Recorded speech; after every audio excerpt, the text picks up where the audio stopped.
नमस्कार, मी वृषाली देहाडराय.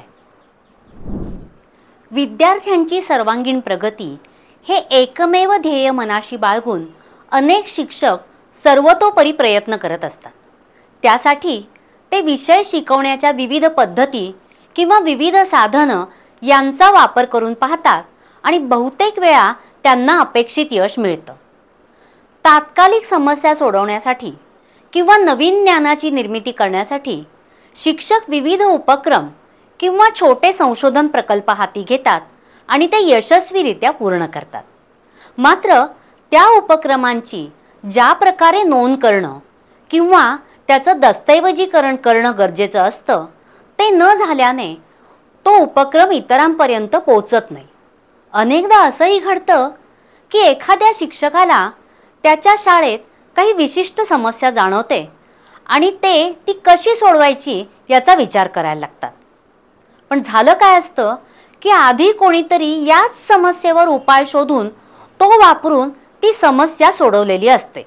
मात्र त्या पहिल्या शिक्षकांनी त्यांनी केलेल्या उपक्रमाची नोंद योग्य पद्धतीनं न ठेवल्यानं दुसऱ्या शिक्षकांना या झालेल्या कामाचा काहीही उपयोग होऊ शकत नाही. एखाद्या उपक्रमासाठी किंवा संशोधनासाठी 3 प्रकारचे दस्तऐवज आवश्यक असतात. 1. उपक्रमाचा प्रस्ताव. 2. उपक्रमाच्या कारवाई दरम्यान करण्यात येणाऱ्या नोंदी. आणि 3. उपक्रमाचा अहवाल. आज आपण या 3 दस्तऐवजांपैकी पहिला भाग म्हणजे उपक्रमाचा प्रस्ताव कसा लिहायचा ते बघणार आहोत. उपक्रमाचा प्रस्ताव लिहिणं आवश्यक आहे का? निश्चितच आहे. उपक्रमाचे शीर्षक निश्चित केल्यापासून ते अहवाल लिहिण्यापर्यंतची प्रक्रिया एका सूत्रामध्ये गुंफलेली आहे का नाही हे प्रस्तावावरून लक्षात येतं. तुमच्या उपक्रमाचं महत्त्व, कार्यवाही आणि गुणवत्ता ही या प्रस्तावामधून स्पष्ट होते. तसंच जर तुम्हाला उपक्रमासाठी आर्थिक सहाय्य हवं असल्यास तुमच्या प्रस्तावाच्या आधारे तुम्ही निधी देणाऱ्या संस्थेला तुमच्या उपक्रमाचं महत्त्व समजावून सांगू शकता. आता आपण प्रस्ताव लेखनाचे टप्पे बघूया. प्रस्ताव लिहिण्याची पहिली पायरी म्हणजे उपक्रमाचं शीर्षक निश्चित करणं. शीर्षक हे नेमक्या शब्दांमध्ये लिहिलेलं असावं. शीर्षकामध्ये जे शब्द वापरले जातात त्यामध्ये कोणतीही संदिग्धता नसावी. उदाहरणार्थ, क्षेत्र भेटीतून विद्यार्थ्याचा सर्वांगीण विकास अशा प्रकारचं शीर्षक असू नये.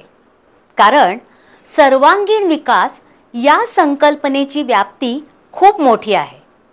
त्यामुळे उपरोक्त उपक्रमामध्ये ज्या 2-3 घटकांच्या विकासावर लक्ष केंद्रित केलं जाणार असेल केवळ त्याचाच उल्लेख शीर्षकामध्ये करावा. म्हणजे भाषिक विकास किंवा चिकित्सात्मक वृत्तीचा विकास किंवा जी काही तुमच्या उपक्रमाची फलश्रुती असणार आहे ती मांडावी. कोणताही नवोपक्रम किंवा छोटेखानी संशोधन हा एक प्रकारचा चिकित्सात्मक अभ्यासच असतो. त्यामुळे शीर्षकामध्ये पुन्हा अभ्यास किंवा चिकित्सात्मक अभ्यास हे शब्द वापरण्याची गरज नसते. उपक्रमामध्ये नेमकं काय केलं जाणार आहे याचा अंदाज येईल अशा प्रकारे शीर्षकाची मांडणी केलेली असावी. त्यामुळे ज्याप्रमाणे एखाद्या लेखाला काव्यात्मक नाव दिलं जातं किंवा यमक जुळणारी घोषणा लिहिली जाते त्या प्रकारे शीर्षक लिहू नये. हां, आता तुमचा उपक्रम पूर्ण झाल्यावर जर तुम्ही त्या उपक्रमाबाबत एखादा लेख नियतकालिकामध्ये लिहिणार असाल तर तिथे मात्र अशा प्रकारचा काव्यात्मक शीर्षक द्यायला अजिबात हरकत नाही. किंवा शाळेमध्ये उपक्रमावर काम करताना विद्यार्थ्यांना उत्साह वाटावा म्हणून मग अशा प्रकारचे सुसंगत नाव द्यायला हरकत नाही. उदाहरणार्थ, माझी शाळा स्वच्छ शाळा किंवा माझी शाळा प्लास्टिक मुक्त शाळा या प्रकारे. प्रस्तावामध्ये मुख्य शीर्षक देऊन पुढे प्रस्तावनेमध्ये या उपशीर्षकाचा उल्लेख करता येईल. उपक्रमाचा विषय एखाद्या शालेय विषयाशी संबंधित असेल तर त्या विषयाचा स्पष्ट उल्लेख शीर्षकामध्ये असावा. उदाहरणार्थ, भूमिका नाट्याद्वारे इतिहास अध्यापन, किंवा दैनंदिन जीवनातील रसायनशास्त्र, किंवा परिसर बागेच्या माध्यमातून विज्ञानाचे अध्ययन. तुमच्या उपक्रमामध्ये जर एखादी सामाजिक समस्या म्हणजे व्यसनाधीनता, विद्यार्थ्यांचे आक्रमक वर्तन किंवा पौगंडावस्थेतील काही समस्या, अशा जर का समस्या हाताळल्या जात असतील तर त्या समस्येचा स्पष्ट उल्लेख शीर्षकामध्ये केलेला असावा. उदाहरणार्थ, पौगंडावस्थेतील वर्तन समस्या, विद्यार्थ्यांमधील आक्रमक वर्तनाचे नियमन, अशा प्रकारे. शीर्षकामध्ये हा उपक्रम कोणत्या वर्गासाठी केला आहे हे देण्याची गरज नसते, कारण पुढे जेव्हा तुम्ही उपक्रमाच्या कार्यवाहीबद्दल लिहिता तेव्हा तो उल्लेख येणारच असतो. त्यामुळे शीर्षक हे जितके आटोपशीर, नेमके आणि अर्थपूर्ण असेल तेवढे चांगले. शीर्षकानंतर तुम्ही ज्या विषयावर उपक्रम करणार असाल त्या विषयाची प्रस्तावना मांडली जाते. प्रस्तावनेमध्ये तुमच्या उपक्रमाच्या विषयाची पार्श्वभूमी मांडणं अपेक्षित आहे.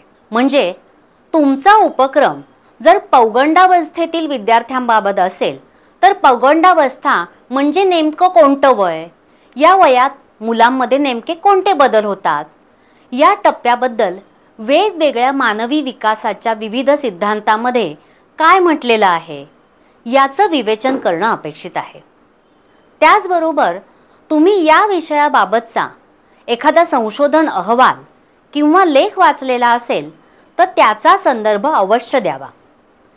तुमच्या विषयाबाबतची काही आकडेवारी उपलब्ध असेल तर तीही द्यावी.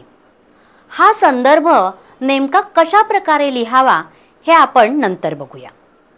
याच विभागामध्ये किंवा त्याचा उपविभाग करून तुम्ही ज्या संकल्पना शीर्षकामध्ये वापरलेल्या असतील त्या संकल्पनांच्या विविध संशोधकांनी केलेल्या व्याख्या द्याव्यात. उदाहरणार्थ, तुम्ही विद्यार्थ्यांची एखाद्या विषयातील संपादणूक बघत असाल, म्हणजे अचीवमेंट बघत असाल, तर संपादणुकीच्या विविध शिक्षण तज्ज्ञांनी केलेल्या व्याख्या द्याव्यात.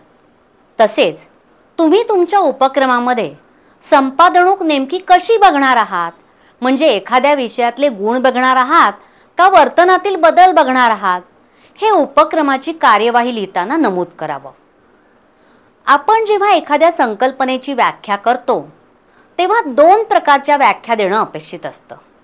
एक म्हणजे विविध संशोधकांनी केलेल्या व्याख्या, आणि दुसरी म्हणजे तुम्ही तुमच्या उपक्रमापुरती केलेली व्याख्या. स्वतःच्या उपक्रमापुरत्या केलेल्या व्याख्येला कार्यात्मक व्याख्या असं म्हणतात. उदाहरणार्थ, संपादणुकीची व्याख्या अमुक अमुक संशोधक यांनी अशी केलेली आहे, पण माझ्या उपक्रमापुरती ही व्याख्या केवळ गणितामध्ये मिळालेले गुण इतकीच असू शकते. प्रस्ताव लेखनातील तिसरा मुद्दा आहे उपक्रमाची गरज.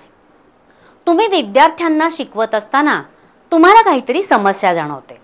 उदाहरणार्थ, विद्यार्थ्यांना गणितातील विशिष्ट संकल्पना समजणं अवघड जात आहे, किंवा इतिहास शिकताना एखाद्या तहाची कलमं त्यांच्या लक्षात राहत नाहीयेत, किंवा विद्यार्थी शाळेच्या आवारात खूप कचरा करतायत.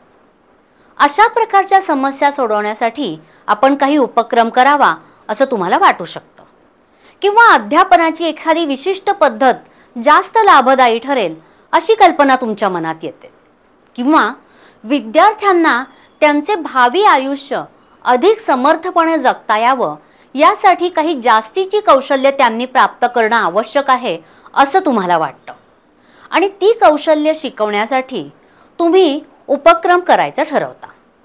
थोडक्यात सांगायचं झाल्यास, एखादा उपक्रम तुम्हाला का करावासा वाटला याची तुमच्या निरीक्षणांवर आधारित कारणं इथे मांडणं अपेक्षित आहे. गरज लिहिताना तुमच्या निरीक्षणाबाबतची सर्व विधानं भूतकाळामध्ये किंवा वर्तमान काळामध्ये लिहिलेली असावीत. मात्र भविष्यात एखादी गरज निर्माण होईल असं जर का तुम्हाला वाटत असेल तर त्याबाबतची विधानं मात्र भविष्य काळामध्ये लिहिलेली असावीत. पुढचा मुद्दा आहे नवोपक्रमांचे महत्त्व. बरेचदा नवोपक्रमांची गरज आणि नवोपक्रमांचे महत्त्व या दोन मुद्द्यांमध्ये गल्लत होते. नवोपक्रमांची गरज ही भूतकाळातील किंवा वर्तमान काळातील स्थितीवर भाष्य करते, तर महत्त्व हे तुमच्या उपक्रमांमुळे भविष्यात कोणता बदल होणार आहे किंवा कोणत्या घटकांना त्याचा लाभ होणार आहे हे सांगते. उदाहरणार्थ, तुम्ही शाळेत निर्माण होणारा कचरा शाळेतच जिरवण्याचा काही उपाय शोधला असेल तर त्यामुळे शाळेचा परिसर स्वच्छ राहील, विद्यार्थी उद्याचे जबाबदार नागरिक होण्याच्या दिशेने वाटचाल करतील किंवा स्थानिक स्वराज्य संस्थेवर तुमचा कचरा गोळा करण्याचा ताण येणार नाही. तुमचं उदाहरण इतर शाळांमध्ये वापरलं गेल्यास म्हणजेच तुमच्या उपक्रमाचे सामान्यीकरण झाल्यास समाजाला त्याचा फायदा होईल. तुमच्या उपक्रमाचे असे अनेक फायदे सांगता येतील. हा विभाग लिहिताना आपल्या एखाद्या उपक्रमाने जगातील सर्व समस्या सुटणार नाहीत याचं भान जरूर ठेवावं व या उपक्रमाचा विद्यार्थ्यांना, शाळेला किंवा समाजाला खरोखरच काय फायदा होणार आहे ते नेमकेपणानं मांडावं. महत्त्व लिहिताना ती सर्व विधानं भविष्य काळामध्ये लिहिलेली असावीत. पुढचा मुद्दा आहे नवोपक्रमांची व्याप्ती. म्हणजे आपल्या उपक्रमांमध्ये नेमके कोणते विद्यार्थी, कोणती शाळा किंवा परिसर किंवा विद्यार्थ्यांशी संबंधित कोणते घटक समाविष्ट आहेत त्याची माहिती देणं. एखादा उपक्रम आपण जर 4वी-5वीच्या ग्रामीण विभागातील विद्यार्थ्यांबरोबर करत असू तर या उपक्रमाची व्याप्ती ही त्या वर्गांपुरती व ग्रामीण भागापुरतीच मर्यादित राहील. या उपक्रमाचे निष्कर्ष माध्यमिक किंवा पायाभूत स्तरावरील विद्यार्थ्यांना लागू होणार नाहीत. त्याचप्रमाणे ते शहरी विद्यार्थ्यांनाही लागू होतीलच असं नाही. आपण जर एका विशिष्ट आर्थिक सामाजिक स्तरातील विद्यार्थ्यांमधील व्यसनाधीनतेबद्दल काही उपक्रम करत असाल आणि या उपक्रमामध्ये त्या विद्यार्थ्यांच्या पालकांना सहभागी करून घेत असाल तर दुसऱ्या सामाजिक स्तरातील पालक या उपक्रमाला त्याच प्रकारे प्रतिसाद देतील असे खात्रीपूर्वक सांगता येणार नाही. त्यामुळे हा उपक्रम अमुक वर्गातील विद्यार्थी व त्यांचे पालक यांच्यापुरताच मर्यादित आहे असे आपल्याला व्याप्ती लिहिताना नोंदवावं लागेल. कारण प्रत्येक समाजाच्या धारणा या वेगवेगळ्या असतात. एका समुदायाला लागू पडलेला उपाय हा दुसऱ्या समुदायाला लागू पडेलच असं नाही. प्रस्तावामधील 6वा मुद्दा आहे उपक्रमाची उद्दिष्ट. आपण एखादा उपक्रम नेमके कोणते बदल घडवण्यासाठी करत आहोत हे दर्शवणारी विधानं म्हणजे उद्दिष्ट. उद्दिष्टांची संख्या 4 किंवा 5 इतकीच मर्यादित असावी. उद्दिष्ट मांडण्याची एक विशिष्ट अशी पद्धत असते. उदाहरणार्थ, विद्यार्थ्यांमधले तंबाखूचे व्यसन किती प्रमाणात आहे याचा शोध घेणं, विद्यार्थी तंबाखू का खातात त्याची कारणं समजून घेणं, तंबाखू सेवनामुळे शरीरावर होणाऱ्या परिणामांबद्दल विद्यार्थ्यांमध्ये जागृती निर्माण करणं, विद्यार्थ्यांना व्यसनमुक्त करणं. या प्रकारे उद्दिष्टांची मांडणी केली जाते. बरेचदा उद्दिष्ट साध्य करण्यासाठी जे कार्यक्रम केले जातात तेच उद्दिष्ट म्हणून मांडण्याची गल्लत होते.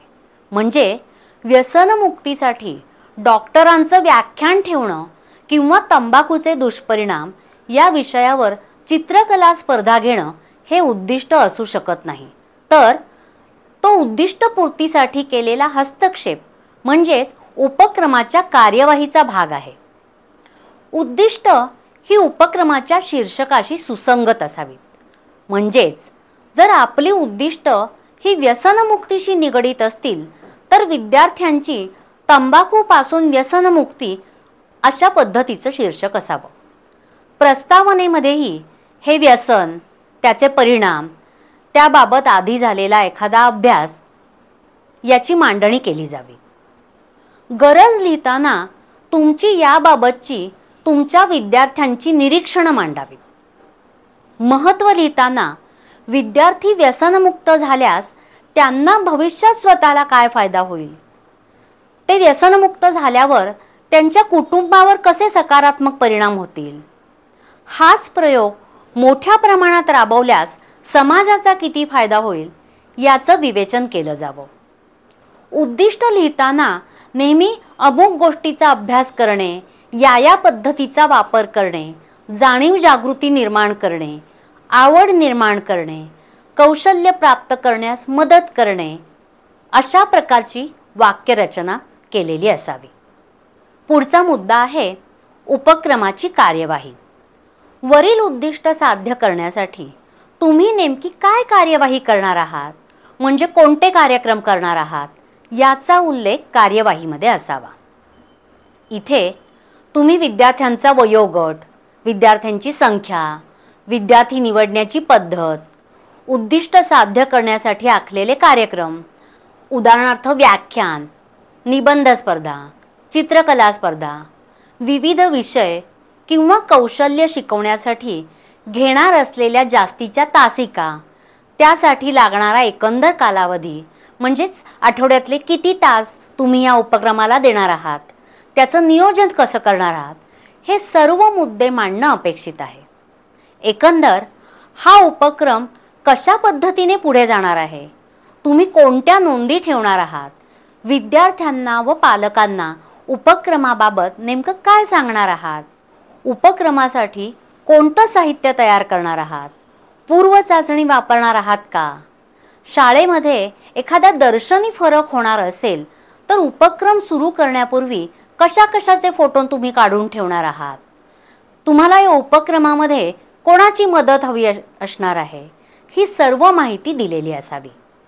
म्हणजेच नियोजन आराखडा, इतर घटकांची मदत, आवश्यक साधनांची निर्मिती, उपक्रम पूर्वस्थितीचे अवलोकन, तुम्ही उपक्रम कसा करणार हे सांगताना मांडणं गरजेचं आहे. प्रस्ताव लेखनाचा 8वा घटक आहे उपक्रमाचे वेळापत्रक. ज्याप्रमाणे शाळेत एखाद्या विषयाचं अध्यापन दैनिक, साप्ताहिक, मासिक तसेच वार्षिक नियोजन करून केलेलं असतं, त्याचप्रमाणे उपक्रम सुरू करण्याआधी त्याचं पद्धतशीर नियोजन केल्यास कार्यवाही करणं सोपं जातं. कोणत्या महिन्यात आपण नेमकं काय करणार आहोत हे आधीच ठरवून त्यानुसार वेळापत्रक तयार करावं. वेळापत्रक करताना शाळेच्या कामकाजाचे वेळापत्रक लक्षात ठेवावं. म्हणजे शाळेला कोणत्या सुट्ट्या आहेत, सर्वसाधारणपणे कोणत्या कालावधीमध्ये विद्यार्थ्यांची उपस्थिती कमी असते, परीक्षा कधी आहे, यानुसार उपक्रमाचं वेळापत्रक तयार करावं. वेळापत्रक तयार करताना ठराविक टप्प्यांसाठी काही जास्तीचे दिवस हाती ठेवावे. म्हणजे जरी काही अनपेक्षित अडचण आली तरी आपलं वेळापत्रक कोलमडत नाही. पुढचा मुद्दा आहे कार्यवाही दरम्यानची निरीक्षणं. उपक्रमाची कार्यवाही करताना आपण कोणती निरीक्षणं करणार आहोत ते आधी ठरवणं महत्त्वाचं आहे. विद्यार्थ्यांच्या वर्तनाची निरीक्षणं, शाळेच्या परिसराची निरीक्षणं, शैक्षणिक संपादणूक आपण पाहणार असलो तर त्याची नोंद ही प्रस्तावामध्ये केलेली असावी. कार्यवाही सुरू करण्यापूर्वी पूर्व चाचणी घेणं आवश्यक वाटत असल्यास त्यामध्ये कोणते घटक येतील त्याची साधारण यादी दिलेली असावी. मात्र प्रस्तावामध्ये पूर्व चाचणी पूर्णपणे देण्याची गरज नाही. पुढचा घटक आहे माहितीचं विश्लेषण, म्हणजेच डेटा ॲनालिसिस. उपक्रमाची कार्यवाही सुरू करण्याआधी, कार्यवाही दरम्यान व कार्यवाही झाल्यानंतर उपक्रमाचे उद्दिष्ट सार्थ होण्याच्या दृष्टीने आपण जी माहिती म्हणजे डेटा जमा करणार आहोत त्याचे कशा प्रकारे विश्लेषण करणार आहोत याचा आराखडा देण्यात यावा. म्हणजेच पूर्व चाचणी आणि उत्तर चाचणी यातील गुणांमध्ये तुलना किंवा त्यांची टक्केवारी किंवा आणखी एखादी संख्याशास्त्रीय चाचणी आपण वापरणार आहोत का, मुलाखती, निरीक्षणे यासारखी गुणात्मक माहिती असेल तर त्यांची तुलना, आधीचे आणि नंतरचे फोटो यांची तुलना, यापैकी कोणकोणत्या पद्धती वापरणार आहोत ते प्रस्तावामध्ये लिहिण्यात यावं. शेवटचा घटक आहे तो म्हणजे संदर्भ. संदर्भ म्हणजे जी काही पुस्तकं किंवा अहवाल किंवा वेबसाईट याची प्रस्ताव लिहिताना आपण मदत घेतलेली असेल तर त्याची यादी प्रस्तावाच्या शेवटी देण्यात यावी. संदर्भ लिहिण्याच्या विविध पद्धती आहेत. शैक्षणिक लेख लिहिण्यासाठी किंवा अहवाल लिहिण्यासाठी किंवा प्रस्ताव लिहिण्यासाठी APA म्हणजे अमेरिकन सायकोलॉजिकल असोसिएशनने प्रमाणित केलेली पद्धत वापरण्यात येते. याबाबतची अधिक माहिती तुम्हाला APAच्या वेबसाईटवर मिळेल किंवा APA रेफरन्सिंग स्टाईल असा गुगल सर्च दिल्यास तुम्हाला मिळू शकेल. असे हे प्रस्ताव लेखनाचे 11 मुद्दे. या 11 मुद्द्यांना अनुसरून आपला प्रस्ताव तयार केल्यास तो एका सूत्रात सुसंगतरित्या बांधला जाईल आणि तुम्ही तो ज्यांना सादर करणार आहात त्यांना तुम्ही नेमकं काय करणार आहात याची माहिती मिळेल. तुमच्या प्रस्ताव लेखनासाठी व उपक्रमासाठी तुम्हाला मनपूर्वक शुभेच्छा. धन्यवाद.